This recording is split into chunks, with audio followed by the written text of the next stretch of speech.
Tuesday, June 16, 2026. Scripture, 1 Corinthians 15, 35-49. Key verses.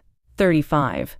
But someone will ask, how are the dead raised? With what kind of body will they come? 36. How foolish! What you sow does not come to life unless it dies. 37.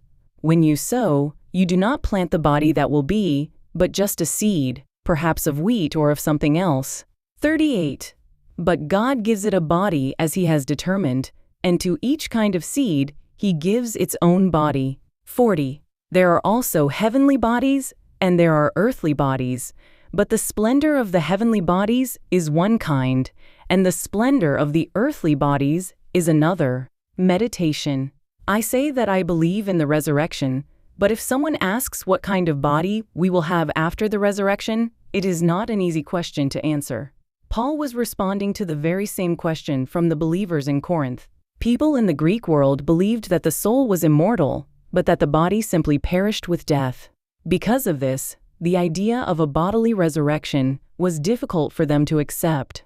To explain it, Paul uses the illustration of a seed. When a seed is planted in the ground, it does not emerge in the same form. The seed seems to disappear, yet from it comes a completely new life. A sprout emerges and eventually grows into a tree. In the same way, our bodies are buried in death, but God will raise them up as new and glorious bodies. Our present bodies are inherited from Adam. They grow old, become weak, suffer from disease, and eventually die. But the resurrection body is the kind of body that Jesus revealed after He conquered death and rose again. It is imperishable, immortal, and no longer under the power of sin. Therefore, the resurrection is not simply about going to heaven after death. It is the complete restoration of humanity as God originally intended, and the restoration of a creation that has been broken by sin and death.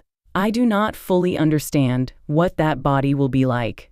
Yet I know that Jesus, who conquered death, is alive. Because He lives, I believe that I too will share in that glorious resurrection. On that day, sin, disease, aging, and death will no longer have any power over me. The limitations of this fallen world will be gone, and I will finally experience the fullness of life that God has prepared for His people.